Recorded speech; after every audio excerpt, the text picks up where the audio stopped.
Right, welcome to the second of our podcast series. I'm here to give Stephen Wakeling, spiritual medium, a bit of a grilling on a variety of subjects. And the subject of this podcast is going to be ghosts. Ghosties and ghouls. Stephen, tell me about ghosties and ghouls.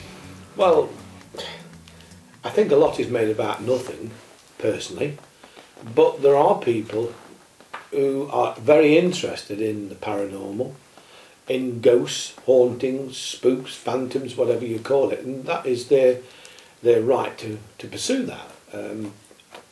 I don't really see it in a similar vein.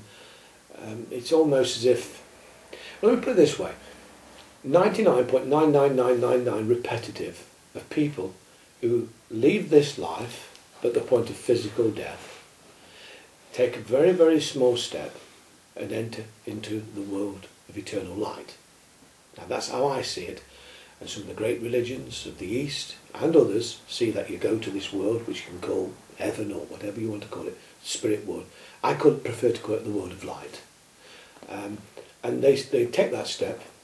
Where I have a problem, personally, is if everybody looks at the fact that they've lost somebody who's been very close to them, with his great love. There is the sensitivity of that, and my father has passed nearly now, a few days off, 40 years into the world of light. Now I've seen my father. He came back to show himself to me and told me how happy he was, how illumined he was, and it was peaceful, and asked me never to worry about him. And I don't. Now, not everybody's fortunate, so almost my spiritual work through spiritualism has been the fact that I've been very, very lucky, very fortunate to see my father. And I didn't realise it exactly at the time, but eventually it led me through a series of channels, eventually to my teacher, to be able to open the gift. The biggest problem, and it comes in something I received today through Facebook from a friend of mine, Doug Osborne in Australia, and he wrote, "Your true spiritual development begins when you place all of your fears aside." And the problem is that fear is a cancer. It eats away at the very heart of man. And the big problem is that this fear causes a lot of people problems. There are people who wear things which are purely, bumps and bangs in the night, which are, sometimes we often say, don't blame invisible forces for your own shortcomings.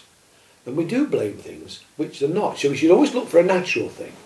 But if we use the word ghost to describe it, but actually might a ghost just be a spiritual person, a spiritual encounter or moment, similar to you have, Yeah, well, I think it is, and I think that throughout the ages, through the annals of history, people have asked for enlightenment, and great leaders, philosophers, painters, every walk of life have had people that's come back. Yeah, I have been aware of some things which have, in a way, unnerved me temporarily. It's only because I didn't know. I can remember once going to France, and there was. It was quite sad. I get drawn to this graveyard, and we went to see this graveyard, and in it was a mausoleum with glass, 3 windows, 3 sides of it were glass, and in it was a child of a late young girl, about 12, and all of her toys were there. And then suddenly, out of nowhere, beautiful day, it suddenly, like a big wind built up, and all this darkness came, and it went flying past us. Now, maybe that was a spiritual entity, or maybe something, but what I do, if I'm in a situation that I'm not sure of, then I ask my spirit guides. They protect me. And I think if everybody realised that we have a spiritual friend, companion, guide, angel, whatever we want to call them, around us. But I think sometimes things are make a mountain out of a molehill. To try and kind of box you in on this issue a little bit, it's not then that you don't believe in ghosts, it's that the language is inappropriate. For instance, what do you think about this idea of sort of, ghosts are in purgatory? They're somewhere between, kind of this life and the next. Where do you fit on that? Do you just kind of go from one to the next? Well, Well, there's an interesting thing there. I once went to do, there was a problem at a house in Nottingham, a very wealthy man. He was in lace. We don't have lace now. But I went to the house because he kept hearing bangs and bumps. And in the end, I told his housekeeper, if you just tell him that it was a central heating. But the problem was, he didn't have pipes at all. He had a different form of heating, so there was no pipes to rattle. But what it was, I went into a room, asked for no information, and in there was a most beautiful woman. Beautiful, beautiful woman. She would comb in her hair. And I just said to her, why are you here? Move out into the world of eternal light. And she did. And I went in, it was his wife. He treated her as almost as a, I don't know. So what did you see her? Yes, physically. What? Yeah, she sat there. She was combing her hair at a dressing table. Beautiful woman. My question to you then would be, why would this woman need your permission to, your say so to pass to the next level? Why would she still be there rattling round and then based on Stephen Wakeling just saying, be gone. Get rid of her? I don't know. Maybe if she had been a bit naughty, her husband had treated her quite poorly. Maybe that was a part of her thing. And sometimes we are drawn back. I would say to people, I'm going to come back to my funeral. I'm going to be nosy you come. So if you don't come, Mr. Green, I shall get on to you. But I do think that we have that. We do come back. I'll be there filming it, no doubt. Yeah, hopefully so. No hymns, please. And only songs and happiness and Hawaiian shirts. But when I was looking at it, I want to be joyous in my life, not sad. But when you look at a lot of these situations, and it really is quite simple. And I do feel, I listened to a radio programme in Nottingham, and there was somebody who does these ghost walks, and he's talking, he's got 30 people works for him, that's what he said. And the interviewer said to him, well, have you ever, what happened? So he said, well, I went with the medium, that's somebody like me, and he saw down in a pit, there was all this reddy ochre colour, all like a mist coming, so he said, we better get out quick, so we all run away. And the presenter said to him, have you ever seen a ghost or a spirit or a phantom? He says, and he stopped, and he thought for a few moments and said, I think I may have done once.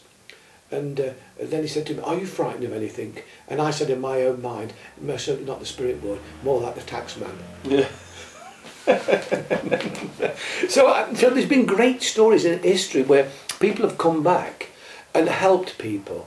Let's face it, you look at Saul on the road to Damascus, you look at Muhammad on the way to Mecca, you look at Jesus, you look at all the great leaders, Gandhi got inspired, all of these, the great gurus, Guru Nanak, Guru Arjan Dev, they all were inspired by people who moved into light. And I think it's sad for people who are not sure. It builds on their fears and insecurities. In the next world, first start, you don't die because you're already passed into another world. As I've said before, you can't have sex because that's a physical thing. That's here for us to build and create more people to follow in our path in a physical body. That's probably the most disappointing thing that I've found out in my time filming and recording with you, is that there is no nookie on the other side. You will find when you get to my age, it's part of your memory anyway. You gave me some advice earlier on, which was get as much in this life as you can because there's not much going on in the next. No, we don't need it. You see, you've moved into a spiritual world. We're in a physical world, and if you actually take away it all, at the end of the day, we need male and female in whichever form technology and all science are taking us now. But we're in a situation we need a physical body. And of course the union of man and woman bring that together, and of course the spirit lives. So we have three bodies. We have the physical, we have the spiritual, or sometimes people call it etheric, and then we have the soul, which is the immortal light, the great light. Stephen, we're going to have to call it a day there, but I had a whole list of questions and pages turned down in my Collins Ghost Hunter's Guide to Britain book. I was going to give you some right grilling. Well, another time. It'll be another time, yeah, perhaps one for another podcast. Until next time, thank you very much, Stephen. Thank you, John.